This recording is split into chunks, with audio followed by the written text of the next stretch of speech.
I'm good. How are you today? And who's this with you? My name is Chris. Hello. Hello, how's everything? Hello. Hi. How are you doing in quarantine? As well as can be expected, I think, like everyone else. Just getting used to this new normal, but we're doing okay. We're doing. I grew a beard. That was my quarantine. That's what a lot of people are doing. How are you doing in quarantine? Good, good. Good. I really miss Broadway, but Yeah, me too. A lot of people do. yeah, like you do. I can't wait to see Diana. You said you can't wait to see Diana. Yeah. Yeah. Yeah. Thank you. Yeah. We just started previews and we had to shut down, so it was heartbreaking in many ways. But the show's really, I'm excited about it, and we'll be back. We'll be back when Broadway comes back. For sure. Yeah, it's only a matter of time, you know. Yeah, it's only a matter of time. Yeah. I'm optimistic about it. Yeah. Yeah. Now you grew up in Teaneck. What was it like growing up in Teaneck? Yeah, I was born in Teaneck at Holy Name Hospital, and I grew up in Oradell, New Jersey, which is a suburb of New York. So it was a very suburban growing up, but sort of how it relates to my career is that I went to theater on Broadway. My friends took me to see shows on Broadway, and this was in the 1970s and 80s. So I saw shows like 1776 and the original Annie and the original The Wiz and Shenandoah and on the 20th century. So I sort of loved Broadway and plays and musicals since I was a teenager, really. So that's how I got into it. Yeah, there's a lot of history there with that. Did you ever, for sure. how often did you go to Bristol? To Broadway? Have I go to Broadway? No, he's talking about Bischoff's, the ice cream place in Teaneck. Oh, you know what? I don't know if I did, but the first director of my first show, Love You Perfect Now Change, was named Joel Bischoff. So not part of the family, but I started with the Bischoff. I'm originally from Bergen County, though. Oh, whereabouts? I frequent there. Franklin Lakes. Oh, nice. Yeah. What's in that?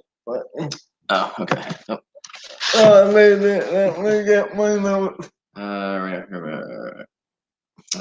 I love you. Perfect. How did you come up with I love you? How did I come up with Yeah, the concept of I love you. Yeah, you know, this is how I came up. I was very young, and I was writing political sketch shows, like little comedy bits that were playing in theater, like downtown little theaters. And then I decided one day when we were doing these shows, my friends and I would always be talking about dating and what our dating life was like. And so I said, I'm going to write some sketches about dating when you're in your 20s. And this was before Friends. This was a long time ago. So there wasn't a lot out there about that. And I wrote these sketches that we put up, the West Bank Cafe, the downstairs theater, it's on 42nd, still there. And Louis Black, who's now a famous comedian, used to run it. And I love Black. Yeah, he was hilarious then. And I wrote these sketches that were about dating. And as soon as people saw them on stage, they laughed louder than they did at any of my political jokes. So I thought, this is interesting. People want to see about their lives. So I took that, and then I was looking for a composer, and I met Jimmy Roberts. And he said, let's make this a musical review, these sketches. And 2 years later, we had I Love You, You're Perfect Now Change. And that's how that totally hit it off. Yeah, you guys hit it off. We hit it off, and we collaborated well, and I love doing music, and it's a fun show, and it still plays all over the world. So yeah, that's what it's all about, the chemistry with certain people, and absolutely. That's big. Yeah, that's real. That's huge. That's crucial. Yeah, and we just wrote this little 4-person show that we thought our friends would like. And here we are 20 years later, and it's still going on. So who knows? You never know. That's the lesson. Yeah, that's exactly it. That's exactly it. You never know until you try. Yep. Yeah. This is over the river.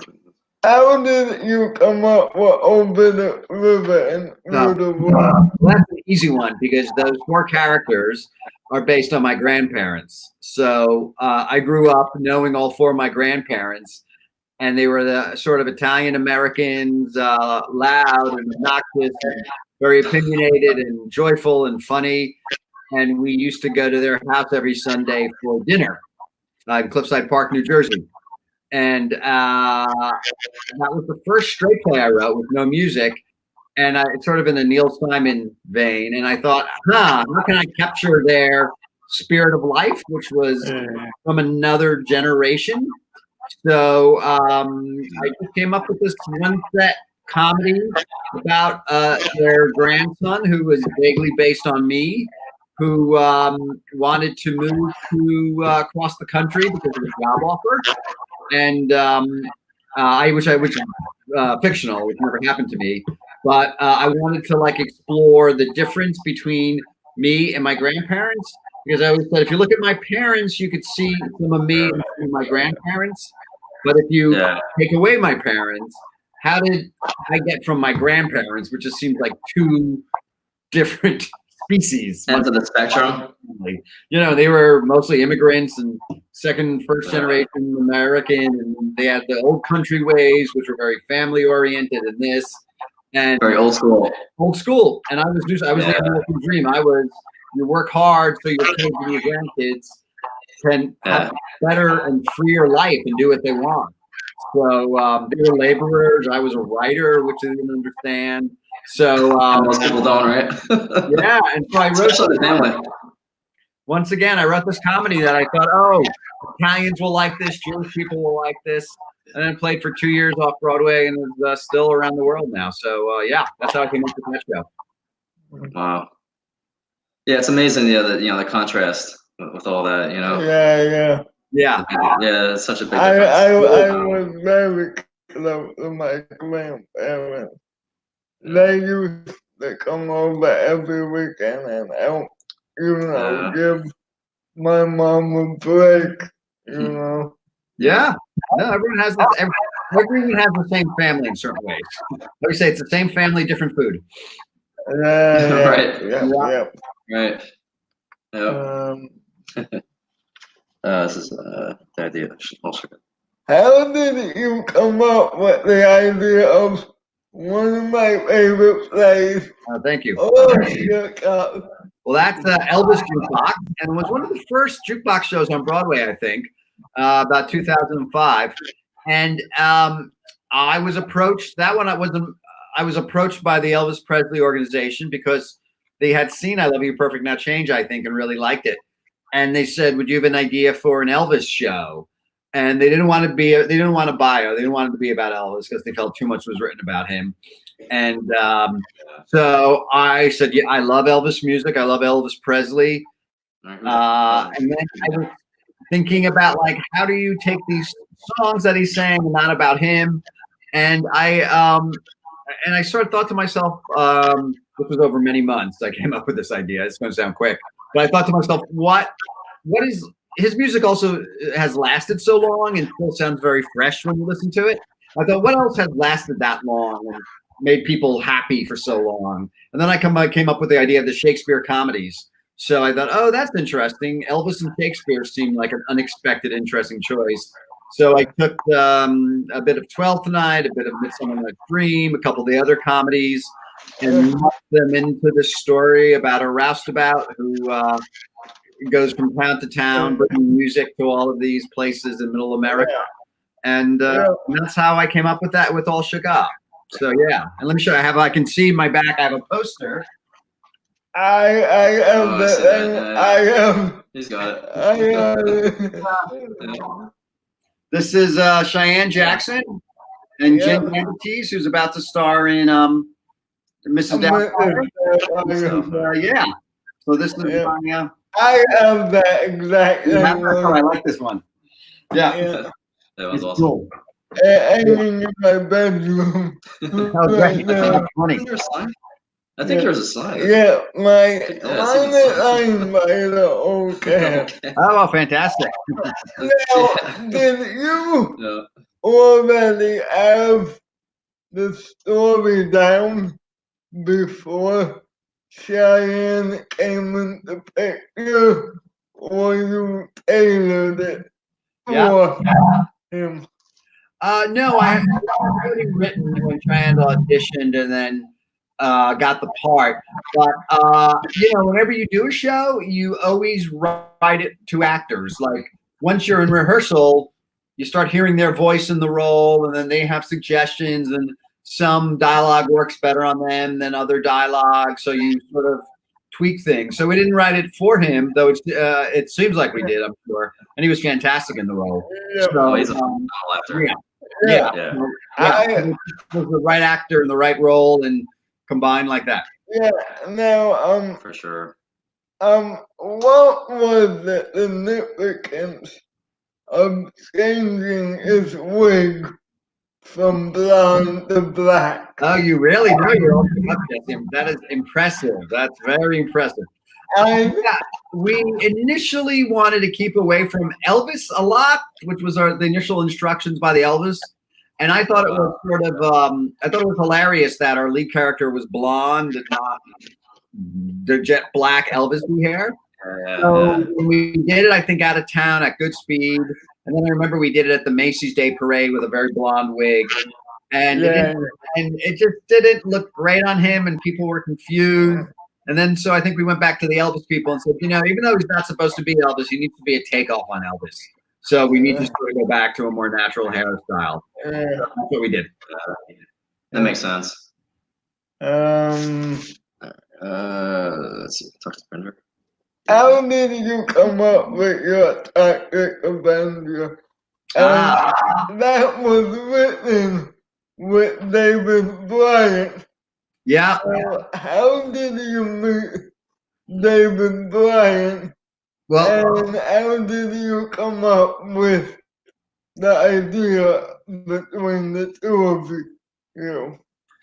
I had written. I met David before Toxic Avenger. We wrote Memphis, and I had written a draft of Memphis. And Memphis is about the birth of rock and roll. So I wanted a real rocker, and I didn't know any rockers. So I gave the script to my agent, and he said, "Oh, I know some rock and roll managers." And he sent it out. And then out of the blue, a month or two later, I get a phone call saying, "Hi, Joe. My name's David Bryan. I'm the keyboardist for Bon Jovi. And I just read your script for Memphis, and I hear every song in my head. And how can I write the score?" Wow. And I was like, rock stars don't call me every day. And I was like, and he sounded crazy. So I was like, okay. I said, It's impossible to turn down. yeah, I said, pick out a song with lyrics in the script, right? You do it, whatever you want with the lyric, write a song and send it to me, and we'll talk. So he picked out, and I thought maybe a couple weeks later I'd get something. The next day on my doorstep, there was a FedEx, this was a while ago, FedEx with a DVD. And he had written the first song that Huey Calhoun sings, the lead, called "Music of My Soul." And I literally I love that one. Yeah, it was the first thing we wrote that together without ever meeting, and we listened to it once. I said, "I hope he's not crazy because he's the guy."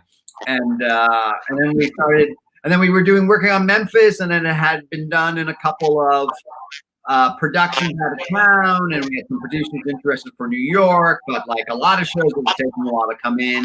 And then he sent, while we were doing that, I was looking for something small that we could do together that I thought would sort of come in off Broadway, and we could get our sort of working like increments.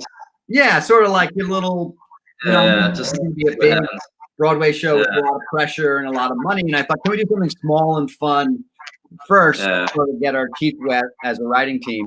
And then, and David's funny, and I like to write funny. And a lot of rock musicians aren't funny. And I said, "Oh, can we get David? Can we get funny in a way that's rock and roll and not traditional musical theater funny?" And then a producer had told me about Toxic Avenger, and she knew Lloyd Kaufman, who created the Toxic Avenger, and they wanted to make it. They wanted to make it into a big musical. And as soon as I heard this idea, I was like, "Oh, both David and I are from New Jersey, and the Toxic Avenger is famously set in New Jersey."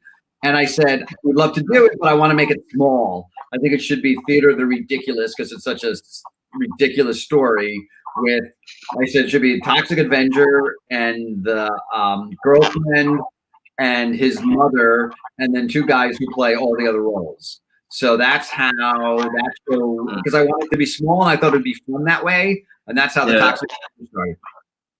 Wow. Yeah, that's a big star. I mean, geez, Bon Jovi. My God. Yeah, that's well. I mean, me personally, I've been listening to Bon Jovi since I could practically walk. You know, a long time. Yeah. Well, it's been playing.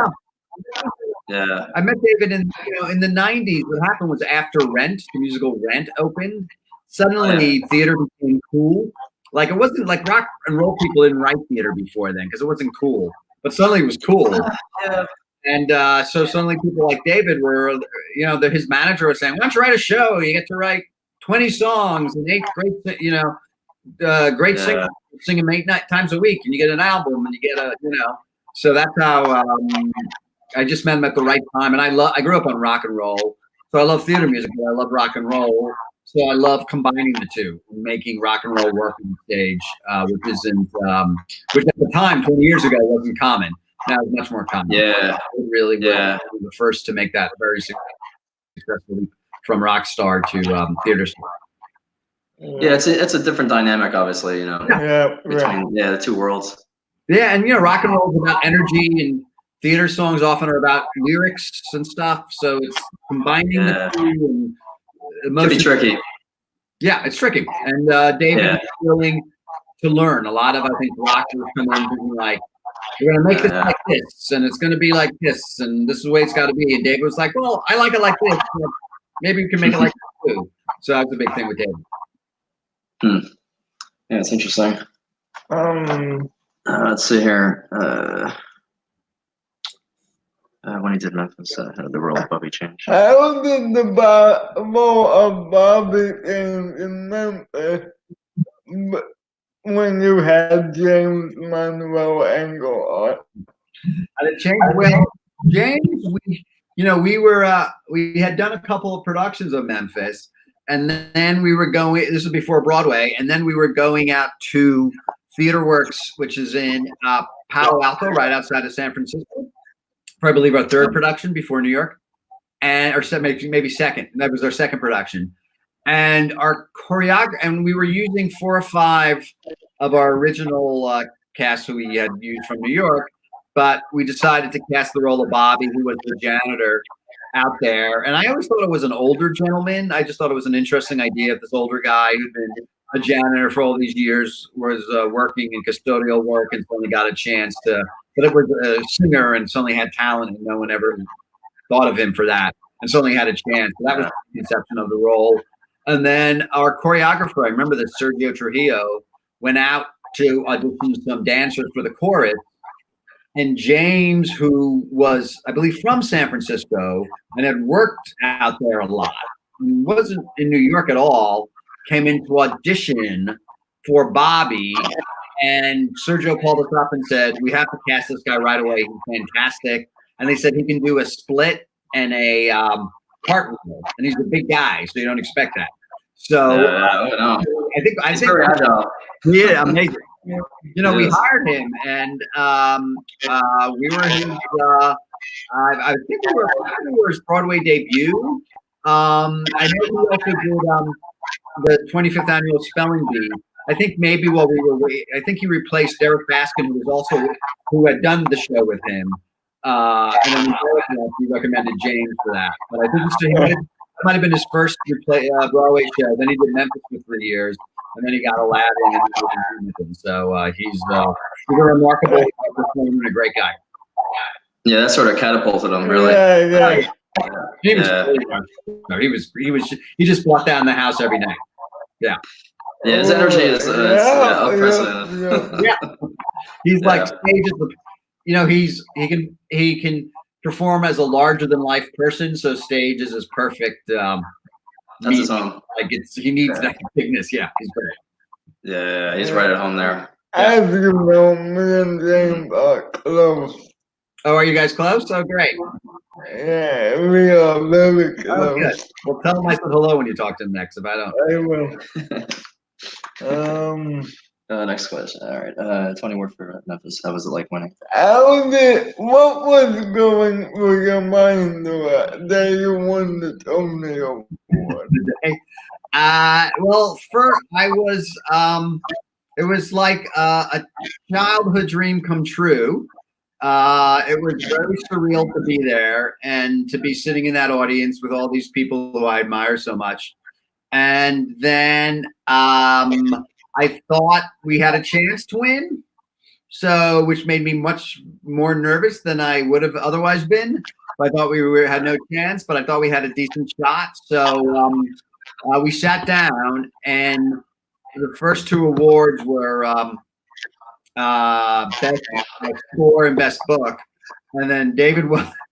Or no, first was best orchestrations, and David won that, and then it was best score, and then me and David won, and then it was best book, and I won. And so in the first 5 minutes of the ceremony, which was before the televised ceremony, David and I each had 2 Tony Awards in our hands. So it was just unbelievable. It was childhood dream come true, and it just changed my life and my career. Yeah. Yeah, it's amazing how kind of like overnight, it's like, wow. Sorry? Don't you ever wish you? For you, just for you, Jesse, I took it off the shelf. So there you go. Wow, This was, best book. There you go. It's got some weight to it too, right? It's heavy. Yeah, no, it's heavy. Yeah, but this actually spins. So there you go. Yeah. And once it's heavy, you know it's quality too. You know? Exactly right. Yes. And they've gotten bigger. The older ones were smaller, and then they've grown during the years, so they might even be bigger now. So. Yeah, I got the whole James in the morning. Did you? Okay. Yeah, right in his dressing room, actually. Yeah. Oh, how nice. Yeah. Yeah. All right. Let's see here. Oh, you said you have the Tony Award with you. Oh, we already did that. This is not okay. Oh, now we get to talk about my favorite play you ever written. Nice work. You can get work. Hey. And you know how much I want to do that play. So, I know, thanks. How did you come up with the concept? Well, I've always loved old movies and plays from like the 40s, like the George Kaufman, Moss Hart plays, and those old sort of gangster movies and those comedies, those sort of silly, farcical comedies. And I've, of course, been a big Gershwin fan, but once again, I was approached by the Gershwins and they said, would you be interested in this? And I immediately said, yes, and I know exactly how to do this, which is you need to basically write it in the vein of those, and you would put those characters of like the bootlegger and the chorus girl and the playboy, and I just sort of knew that world and that kind of comedy, and I always wanted to write a comedy like that. So this sort of gave me permission to do it. So I wrote a draft of that very quickly, I think, for the Gershwins, and they liked it. And that show, we started at Goodspeed Musicals, and it was right when 9/11 happened. So I remember what that was like, which sort of recalls today a little bit. And then it sort of sat on a shelf for a couple years. And then I got a call from a producer out of the blue who had a relationship with Harry Connick Jr., who was looking for a show, and Harry got interested in it, and he did a couple readings, and I thought that was going to work out. It was announced, and then he dropped out. I thought, oh, it's dead again. And then I got another call from the same producer. Well, what about Matthew Broderick? And I'm like, oh my God. I always loved him. And he hadn't done a musical since The Producers. And so Matthew and I met, and we got along. And people who've seen the show said, "Oh, you wrote it for him, right? Because it's in his voice." I'm like, "No, that literally was what I wrote." And he was just the perfect person for that. That voice of that character sounds like his voice. So that's how that started. And then Kathleen Marshall got interested and directed it. So it was just once we had really funny people. Michael McGraw and Judy Kay both won Tonys for it. Jennifer Laura Thompson. We had a great cast. Chris Sullivan, who's now on This Is Us, was our dude. Robin. Oh my God, Robin was who's now. Robin Herder, right? Who's now just great people. Yeah. So that was just and that was just my kind of show. Funny and fast moving and colorful. Yeah. And Kelly was great. Yeah, and that's I think the first comedy she ever did. She was great, and she was like a real. It was such a. He'd never done a comedy, and everyone else on the show were big comic actors. So I think that they sort of wanted her to prove herself, and she really did. It was a very close cast. They really loved each other. Yeah. That's big. Even nice work based on the movie, okay? It's very vaguely based. It wasn't a movie. It was a musical, the Gershwin musical from the 1920s. Written by Guy Bolton and P.G. Woodhouse. Yeah. So the base of the script, the Bootleggers, was from that, and a couple of the Jimmy Winter, but I changed a lot. Yeah, but it's based on OK. Very freely adapted from it. And it's a silent film, right? It's a what? It's a silent film? No. Oh, it might be. It's a silent film, right? It could be. That's odd to have a silent film with Gershwin. Yeah, it could well be. It was a hit in the 1924 or something like that. Yeah, right. Fun. Yeah. It's writing a jukebox musical. How is a jukebox music, writing a jukebox musical easier than writing the original? Well, it's easier in one way that the songs exist. So you don't, if you're working on a show and a number's not working, if you're doing an original show, you have to write lyrics and music and everything. If you're doing a jukebox show, you have to really, the songs are there, so you're limited. So in some ways it's easier because you can't write something new, and in some ways it's harder because you have to stay in this very specific world with this very specific song. But I like to say that when you write a jukebox musical, you have to write backwards because the songs exist, and then you have to create characters who, when they sing those songs, they sound natural coming out of their mouth. The Gershwin songs, the Gershwin wrote a lot of contemporary vernacular, so I knew those songs had to come sing from those characters. I couldn't write characters that were different than the songs. The characters had to match the songs. So I don't know if one's easier or not. I like doing both, and we're in a world business now where I would say, this past season, over half of the shows were jukebox musicals, and critics used to not like jukebox musicals, and now they love them. Yeah, they're tough. So and people like to hear songs they know. So it's a different world. It's a different world. Yeah. But I'm working on some original and some jukebox musicals now. I like to do both. Yeah. Your recent play was that's currently on Broadway called Diana. Can you tell us about Diana? Yes. My current show, which we were in previews when the Broadway shutdown happened. We had done 7 or 8 shows. It's called Diana. It's about Princess Diana, and it's very much a rock and roll musical about her life. Wrote with David Bryan, so our 3rd or 4th show together. And it's very much about her marriage to Prince Charles, which was a very turbulent marriage. And when she married him, she was 19 years old.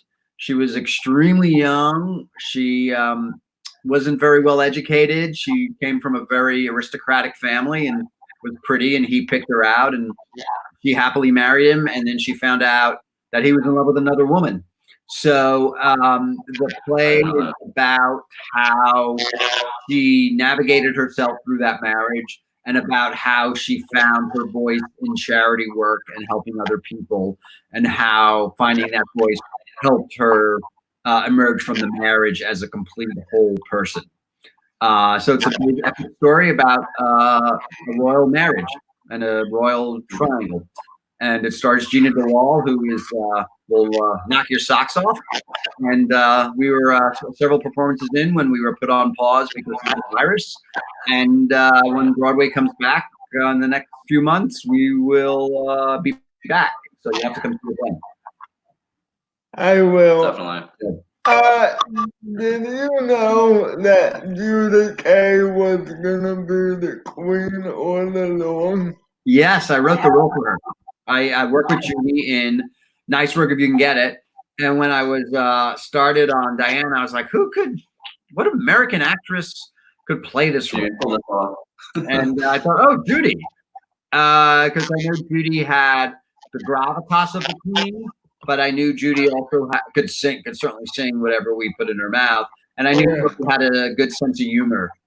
She was extremely funny, obviously. So I just thought, what a great idea. And then I wrote a draft of it when I called her up. And I said, hey, so anyway, I wrote this role for you. It's Queen Elizabeth.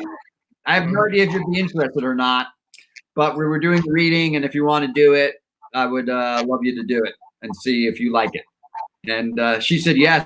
And she's been with the show ever since. How did you find Gina DeWall? Auditions. We were going to. We started 2 or 3 years ago now at New York Stage and Film, and we needed Diana. And New York Stage and Film does reading development to work at Vassar College, and some talented young ladies came in, and we were like, oh, I don't know, they're just not whatever Diana is. Wasn't her, and Gina came in, and she sort of looks a bit like her, and we weren't looking for that, but she sort of is in the gene pool. And then she opened her mouth to sing, and I was like, whoa, I hope she can act. And then she did scenes for us and was fantastic. And she's also been with the show since our first reading. But basically, we found her just literally through an audition and a casting director who said, you should see her. She might be a good idea for this. Did you always want it unknown, or you didn't care? Good question. I didn't quite care. We thought like if it was a known person, you're going to watch the whole thing saying, oh, that's Taylor Swift playing Diana. It's like very different. And I don't know who this is. So we really were, I think we assumed all along it would be an unknown actress. And we had a couple big Broadway credits. She had done Kinky Boots and she had done American Idiot. She had enough experience, and it was just the right person walked in the room at the right time, and when that happened, you know it. Yeah, it's like magic, Like magic. Just know it. Like, oh, I see that. Yeah. Right, it's like magic. Exactly. Yeah. Completely. Yeah. All right, let's see here. Tell us about conscience. What your next project is Conscience. What is that? Conscience.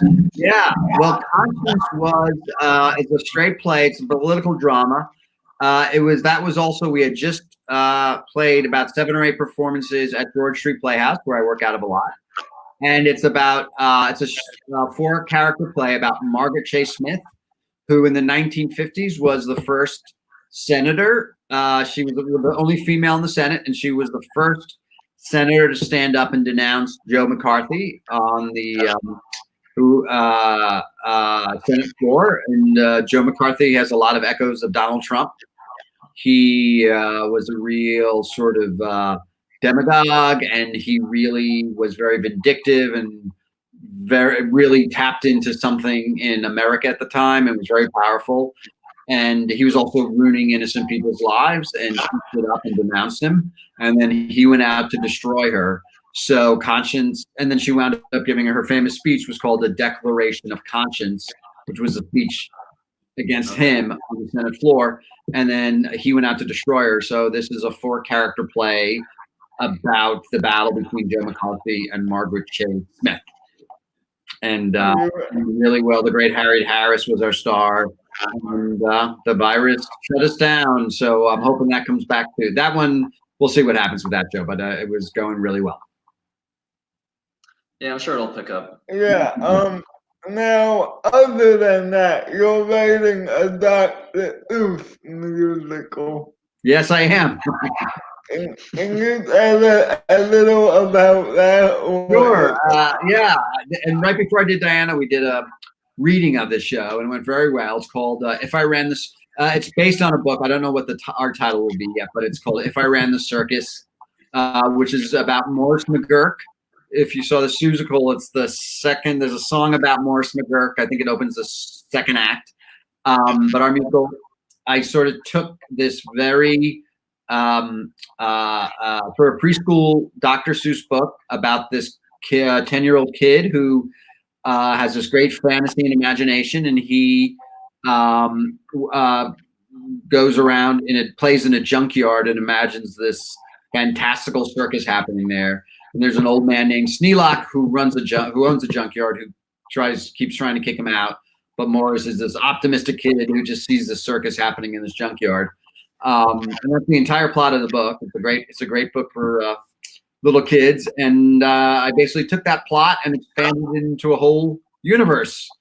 And we had a really exciting reading. The music is by Nate Roos, who was the writer and lead singer of Fun. It was a great group from 4 or 5 years back, who I always loved. And the reading went well, and it looks like we will be probably, the time is now weird because of the virus, but I would guess that we're going to open at a regional theater either next spring or summer, would be my guess right now, if we start opening up in the next few months. Anything else coming with you other than that down the pipeline? Yeah, I'm always working on stuff. We've noticed. Yeah. Always working on stuff. Yeah. I am. I'm working on some new stuff. I have nothing. I know. Of course, I know. It's my Tom Jones show. Yes, I know. I was forgetting another show. So I wrote. It's going to premiere. It was set to premiere actually in Leeds in England, which is a tryout town in one of the big British tryout theaters, and it's called What's New Pussycat. It's about the singer Tom Jones, and it's more in the mama. It's not a bio. It's more in the Mamma Mia vein, and it's about Tom Jones took his name from a book and a movie that were very famous at this time that took place in the 18th century about this rogue who falls in love with all these women and breaks their hearts, and then this whole complicated, farcical very British story. And he took his name from this book because it was this sort of like really fun womanizer. And so I took the story and I set it in London in the 1960s. So the lead character is named Tom Jones, and he's not he's not the real Tom Jones, but he's certainly has the persona of what you imagine the real Tom Jones would have. So so that's going to debut in Leeds. I don't know when. It was supposed to be so we were all set to go in September, but we're going to be a few months after that. Do you have any other musicals that you're working on? I'm sort of circling a couple, but that's it for now. Those are the ones that are ready to go. So Yes. Well, there's always something to do, especially now. There's so much time to write. And, I have so much time. Creative. Yeah. Right. Exactly. That's the best part about it. Now, how involved are you in previews? Oh, very. Especially musical, yeah. when you are watching Diana, are you making notes or? He's asking if you're making notes. Yeah. Absolutely. Yeah, I just know we change. You know, when you're working, you know, Broadway is such a high pressure situation, and you have great audiences coming, and so you basically try to make it as tight and as clear and as funny and as moving as you can. So yeah, we every day, you know, even in previews with the stress of the virus coming at us, we were working hard every day and cutting lines and restaging things to make it as good as possible. Yeah, absolutely.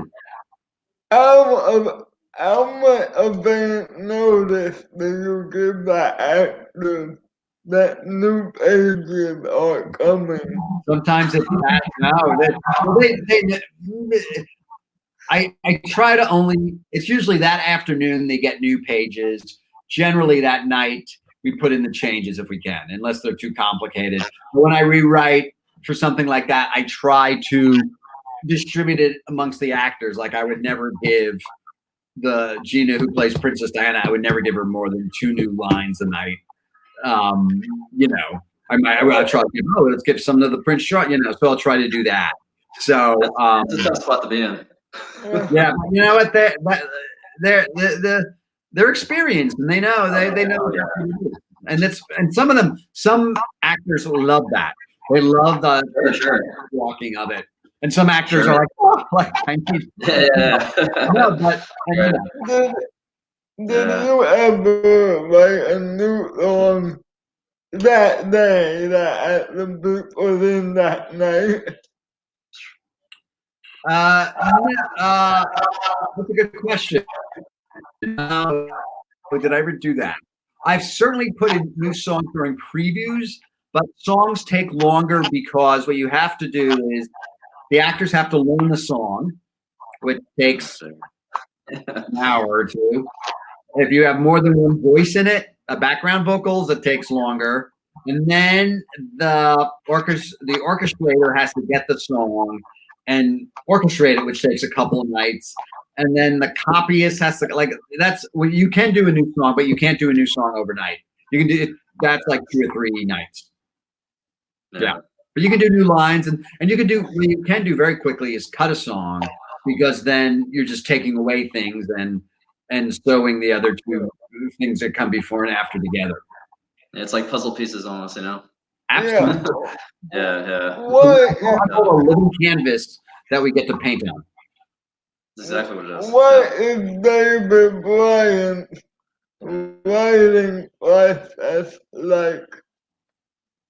What's he writing? Sorry, what's he writing? No, what is his writing process like? Oh, David's? David's. It depends. He writes like me. He writes very quickly, which is fun. But you know, he's those bands, those rock bands, they write a lot. Fly, you know, they do an album. They write the songs in the studio, which is very the opposite of what theater does, which is we write everything, perform it, and then we record it. That cast has done that show 100 times before we go in the studio. He writes very quickly. I generally write a lyric first, but sometimes he'll call me up and say, "Hey, I have this really cool tune I think is pretty good." Some of the songs in Diana, he basically had written tunes that we had as stockpiled, and we wrote lyrics to them that worked. But he writes he writes very quickly, and he also will have a session, and then he'll go and he'll sleep on it for a day or 2, and then come back with something even better. Does he do write some of the backing tracks so you can get the idea of what it will sound like? Yeah, no, he's a great pianist. So he'll send me generally a very full piano track. He'll sometimes add drums. He'll sometimes add vocals. Just depends on where. Yeah. No, he has the ability to really. When he first sent me Music of My Soul in Memphis, it sounded like a record. I mean, I saw that it was produced like a record. in his studio. You know, he just had to drop. Yeah, well, yeah, they all have their studios at home. Yeah. Yeah, the press buttons. Yeah, right. Exactly. Yeah. Yeah, and yeah, it's Bon Jovi. I mean, they have top of the line equipment, and yeah. Yeah, he has a nice studio in his house. Yep. Yeah. Do you like writing a little bit better than writing the book? No, I'm not a playwright. I love writing the books. Lyrics are not my natural bent. I enjoy writing them, and I just view them as part of the story. But I could never write a lyric not attached to a story. If you said write a love song, I'd be like, I don't know what to do. But Diana, I could write that because I would have a point of view and a perspective and language to write on. So no, I like the structure and the words of writing that. But I write lyrics because I feel like the storytelling, and I want to be the one in charge of that story. What is your favorite play you ever written? Oh, I can't. Well, you know what? They're all my babies, so it's I can't pick between my children. I like them all for different reasons, I have to say. And I like to think my favorite thing I haven't written yet. That's what keeps me going. Sure. And each one's like a capsule in time too, right? Yeah, absolutely. Yeah. When a website like playwright.com, license one of your plays, and they have 3 adaptations. Are you involved with any of the adaptations? I'm sorry, of the what?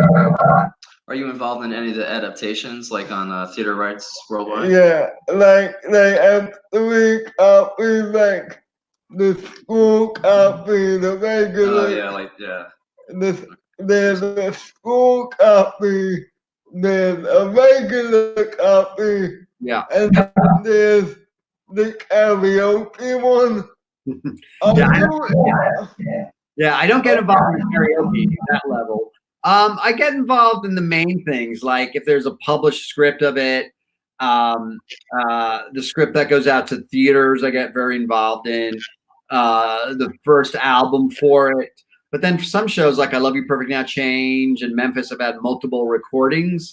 So once I get past the first recording, I sort of let other people do their things with it. I always get approval if I want it, but I'm not one to sort of go back and want that. I'm a big believer in, I think I'm fairly prolific. I write a lot. So I think I do that by not too attached to my past work. Yeah. Right. Well, yeah, as an artist too, you want to better yourself in certain ways, and Yeah. I think so. I try. It's not always easy, but I try. We're always. I mean, I'm an artist too, and I write music, but I used to a lot in the past. So, I mean, we're our own worst critic, Yeah. Totally. Yeah, completely. And also, like, if you write something a year ago, you're a different person a year later. So it's hard to judge it on that, like what I would have liked, and I try not to go back and tinker because it's bad. Yeah, 100%. Do you ever go a community theater production of your plays? Yeah, I have. Not a lot. And some of them, like I Love You, You're Perfect, and Over the River, and Nice Work, Get Done, a lot there. I've certainly seen them over the years. I don't get invited a lot. Sometimes someone contacts me. But I have. And then, people do a good job on their own level. And there's, and I love community theater and I love regional theater. And I think that the excitement level of, people who have full-time jobs yet carve out time to put on the show is really amazing. And I've seen some great performances, some great design in community theater presentations of my shows. Yeah. I love going on one of your shows. Thank you, Jess. Good. You're such a great theater fan. Thank you. Yeah, thank you. I just want to thank you for doing this. Oh, my pleasure. I enjoyed myself. They were good questions. Yeah, we try. Yeah, thank you. What do you have going on for the rest of the day? Well, I think I'm going to write, actually. I sort of had a busy day of I had another podcast, believe it or not, or another streaming session, and I think I'm going to actually spend the rest of the day working on some new things. That's my goal now up here. So, Yeah, thank you for doing this. oh, my pleasure, Jesse. I'm glad you're well. Stay safe, both of you. Thank you both. All right, take care. Bye. All right, have a good one. Have a good night. All Bye-bye. right, Bye. Bye-bye. Bye.